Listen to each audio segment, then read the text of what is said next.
నమస్తే, welcome to I news. ఇంతవరకు తనకు ఆప్తులు అనుకున్న వారిపై కవిత నిప్పులు చెరిగారు.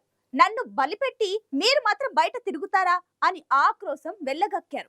నమ్మించి గొంతుకొస్తారా అన్నట్లు నిందలు వేశారు. కోర్టు బెయిల్ నిరాకరించడంతో రౌసవేణి కోర్టు నుంచి తీహార్ జైలుకు వెళ్లాల్సి వచ్చిన సందర్భంలో కవిత చేసిన కమెంట్స్ ఇప్పుడు చర్చనీయాంశంగా మారాయి. కవిత ఎవరిని ఉద్దేశించి ఇలా మాట్లాడారు అనేది హాట్ టాపిక్ గా మారింది. తీహార్ జైలుకు వెళ్లే ముందు కవిత చేసిన కామెంట్స్ ఎవరిని ఉద్దేశించి చేశారో అనేది అందరి మదిలి తొలుస్తున్న ప్రశ్న.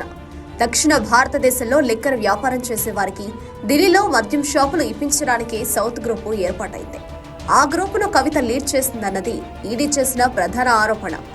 ఈ సౌత్ గ్రూప్ లో ఎంపీ మాగుంట శ్రీనివాసరెడ్డి, ఆయన కొడుకు మాగుంట రాఘవ, అరబిందో ఫార్మా డైరెక్టర్ శరత్ చంద్రారెడ్డి ఉన్నారు.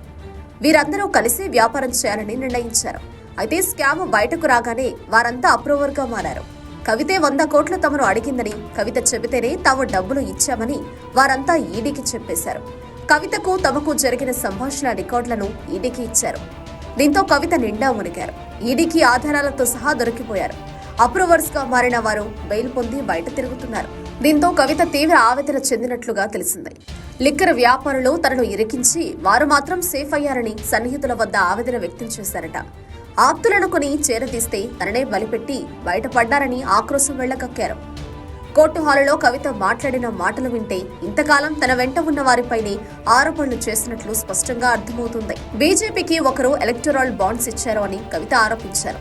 లిక్కర్ కేసులో నిందితుడైన శరత్ చంద్రారెడ్డి తన అరబిందో ఫార్మా ద్వారా 50 కోట్ల రూపాయలను బీజేపీకి చందాగా ఇచ్చారు. మరో నిందితుడికి బీజేపీ టికెట్ ఇస్తుందని ఆరోపించారు. ఆమె మాటలను బట్టి అవి మాగుంట శ్రీనివాసులు రెడ్డికి వర్తిస్తాయంటున్నారు. మాగుంట శ్రీనివాసులు రెడ్డి ఆంధ్రప్రదేశ్లోని ఒంగోలు నుంచి బీజేపీ, టీడీపీ, జనసేన కూటమి అభ్యర్థిగా పోటీ చేస్తున్నారు. దీన్ని బట్టి సౌత్ గ్రూప్ లో ఇంతకాలం తనతో కలిసి తిరిగిన వారే ఎదురు తిరిగారనే బాధ కవిత మాటల్లో అర్థమవుతుంది. అందుకే వారు బీజేపీకి దగ్గరయ్యారని ఆక్రోశం వెళ్లగక్కారు. ఎవరి స్వార్థం వారు చూసుకుని తనను మాత్రం బలిపశువు చేశారని కవిత బాధపడుతున్నట్లు తెలిసింది.